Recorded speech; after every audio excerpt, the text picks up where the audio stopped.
ଯାତ୍ରା ପୁସ୍ତକ 10 ପର୍ବ। ଅନନ୍ତର ସଦାପ୍ରଭୁ ମୋଶାଙ୍କୁ କହିଲେ, ତୁମେ ଫାରୋ ନିକଟକୁ ଯାଅ, କାରଣ ଆମ୍ଭେ ଯେପରି ଲୋକମାନଙ୍କ ମଧ୍ୟରେ ଏହି ସକଳ ଚିହ୍ନ ଦର୍ଶାଇବା, ପୁଣି ଆମ୍ଭେ ମିଶ୍ରୀୟମାନଙ୍କ ପ୍ରତି ଯାହା ଯାହା କରିଅଛୁ ଓ ସେମାନଙ୍କ ମଧ୍ୟରେ ଆପଣା ଚିହ୍ନ ସ୍ୱରୂପେ ଯେ କର୍ମ କରିଅଛୁ ସେସବୁର ବୃତ୍ତାନ୍ତ ତୁମ୍ଭେ ଯେପରି ଆପଣା ପୁତ୍ର ପୌତ୍ରର କର୍ଣ୍ଣଗୋଚରରେ କହିବ, ପୁଣି ଆମ୍ଭେ ଯେ ସଦାପ୍ରଭୁ ଏହା ଜ୍ଞାତ ହେବ। ଏଥିନିମନ୍ତେ ଆମ୍ଭେ ଫାରୋ ଓ ତାହାର ଦାସଗଣର ହୃଦୟ ଭାରି କଲୁ। ସେତେବେଳେ ମୋଶା ଓ ହାରଣ ଫାରୋଙ୍କ ନିକଟକୁ ଯାଇ କହିଲେ, ଏବ୍ରିୟମାନଙ୍କ ସଦାପ୍ରଭୁ ପରମେଶ୍ୱର କହନ୍ତି, ତୁମ୍ଭେ ଆମ ସାକ୍ଷାତରେ ନମ୍ର ହେବାକୁ କେତେ କାଳ ନାସ୍ତି କରିବ? ଆମର ସେବା କରିବା ନିମନ୍ତେ ଆମ୍ଭ ଲୋକମାନଙ୍କୁ ଛାଡ଼ିଦିଅ। ମାତ୍ର ଯେବେ ଛାଡ଼ିଦେବାକୁ ନାସ୍ତି କର, ତେବେ ଦେଖ, ଆମେ କାଲି ତୁମ ଅଞ୍ଚଳକୁ ପଙ୍ଗପାଳ ଆଣିବା। ସେମାନେ ଭୂମିର ମୁଖ ଏପରି ଆଚ୍ଛନ୍ନ କରିବେ ଯେ କେହି ତାହା ଦେଖିପାରିବ ନାହିଁ। ପୁଣି ଶିଳାବୃଷ୍ଟିରୁ ରକ୍ଷିତ ଓ ଅବଶିଷ୍ଟ ଯାହା କିଛି ତୁମ୍ଭମାନଙ୍କର ଅଛି ତାହା ସେମାନେ ଖାଇବେ। ପୁଣି ତୁମ୍ଭମାନଙ୍କର କ୍ଷେତ୍ର ଉତ୍ପନ୍ନ ସମସ୍ତ ବୃକ୍ଷ ଖାଇବେ। ପୁଣି ସେମାନଙ୍କ ଦ୍ୱାରା ତୁମ୍ଭର ଗୃହ ଓ ତୁମ୍ଭ ଦାସଗଣର ଗୃହ ଓ ସକଳ ମିଶ୍ରୀୟ ଲୋକଙ୍କ ଗୃହ ପରିପୂର୍ଣ୍ଣ ହେବ। ଏ ଦେଶରେ ତୁମ୍ଭ ପୂର୍ବପୁରୁଷମାନଙ୍କ ଓ ସେମାନଙ୍କ ପୂର୍ବପୁରୁଷମାନଙ୍କ ଜନ୍ମାବଧି ଆଜି ପର୍ଯ୍ୟନ୍ତ କେବେ ଏପରି ଦେଖାଯାଇ ନାହିଁ। ତହୁ ମୂଷା ମୁଖ ଫେରାଇ ଫାରୋଙ୍କ ନିକଟରୁ ବାହାରିଗଲେ। ଅନନ୍ତର ଫାରୋଙ୍କର ଦାସଗଣ ତାହାଙ୍କୁ କହିଲେ, ଏ ମନୁଷ୍ୟ କେତେ କାଳ ଆମମାନଙ୍କର ଫାନ୍ଦ ସ୍ୱରୂପ ହୋଇଥିବ? ଏହି ଲୋକମାନଙ୍କ ସଦାପ୍ରଭୁ ପରମେଶ୍ୱରଙ୍କ ସେବା କରିବା ପାଇଁ ଏମାନଙ୍କୁ ଛାଡ଼ି ଦିଅନ୍ତୁ। ମିଶର ଦେଶ ଯେ ନଷ୍ଟ ହେଲାଣି, ଏହା କି ଆପଣ ଏବେ ହେଁ ବୁଝନ୍ତି ନାହିଁ?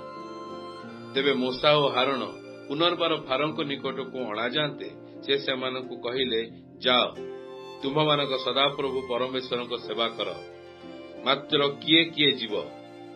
ତହିଁରେ ମୋଶା କହିଲେ, ଆମ୍ଭେମାନେ ଆପଣା ଆପଣା ବାଳକ ଓ ବୃଦ୍ଧ ସମସ୍ତଙ୍କୁ ସଙ୍ଗେ ଘେନିଯିବୁ ଓ ଆପଣା ଆପଣା ପୁତ୍ର କନ୍ୟାମାନଙ୍କୁ ପୁଣି ଗୋମେସାଦି ପଲ ମଧ୍ୟରେ ସଙ୍ଗରେ ଘେନିଯିବୁ, ଯେହେତୁ ସଦାପ୍ରଭୁଙ୍କ ଉଦ୍ଦେଶ୍ୟରେ ଆମ୍ଭମାନଙ୍କର ଉତ୍ସବ କରିବାକୁ ହେବ।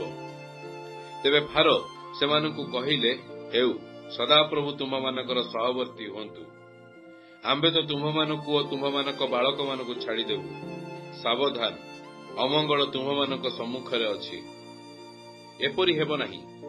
ତୁମେମାନେ ଯେତେ ପୁରୁଷ ଅଛ, ଯାଅ, ସଦାପ୍ରଭୁଙ୍କର ସେବା କର, କାରଣ ଏହି ମାତ୍ର ତୁମେମାନେ ଚାହଁ। ଏ ଉତ୍ତରେ ସେମାନେ ଫାରୋଙ୍କ ସାକ୍ଷାତରୁ ତାଡ଼ିତ ହେଲେ। ଅନନ୍ତର ସଦାପ୍ରଭୁ ମୋଶାଙ୍କୁ କହିଲେ, ତୁମ୍ଭେ ପଙ୍ଗପାଳ ନିମନ୍ତେ ମିଶର ଦେଶ ଉପରେ ଆପଣା ହସ୍ତ ବିସ୍ତାର କର। ତହିଁରେ ସେମାନେ ମିଶର ଦେଶକୁ ଆସି ଶିଳାବୃଷ୍ଟିର ଅବଶିଷ୍ଟାଂଶ ଭୂମିର ତୃଣାଦି ସମସ୍ତ ଗ୍ରାସ କରିବେ।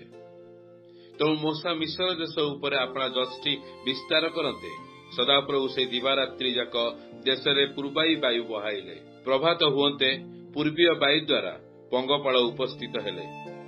ତହିଁରେ ସମୁଦାୟ ମିଶର ଦେଶରେ ପଙ୍ଗପାଳ ବ୍ୟାପିଗଲେ। ମିଶରର ସମସ୍ତ ଅଞ୍ଚଳରେ ପଙ୍ଗପାଳ ପଡ଼ିଲେ। ସେମାନେ ଅତ୍ୟନ୍ତ ଭୟାନକ ଥିଲେ। ସେପରି ପଙ୍ଗପାଳ ପୂର୍ବରେ କଦାପି ହୋଇନଥିଲା କି ଆଉ କେବେ ହେବ ନାହିଁ।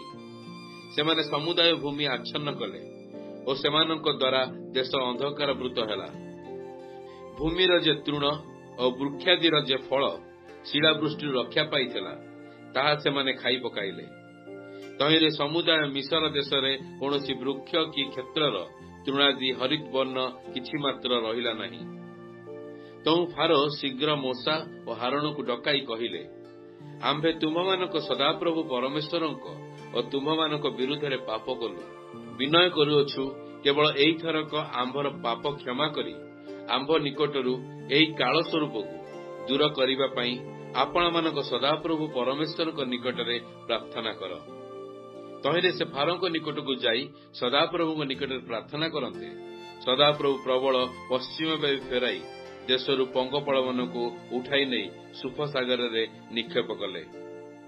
ତହିଁରେ ମିଶରର କୌଣସି ଅଞ୍ଚଳରେ ଗୋଟିଏ ପଙ୍ଗପାଳ ରହିଲା ନାହିଁ। ମାତ୍ର ସଦାପ୍ରଭୁ ଫାରୋଙ୍କର ହୃଦୟ କଠିନ କଲେ। ପୁଣି ସେ ଇସ୍ରାଏଲ ସନ୍ତାନଗଣକୁ ଛାଡ଼ିଦେଲେ ନାହିଁ।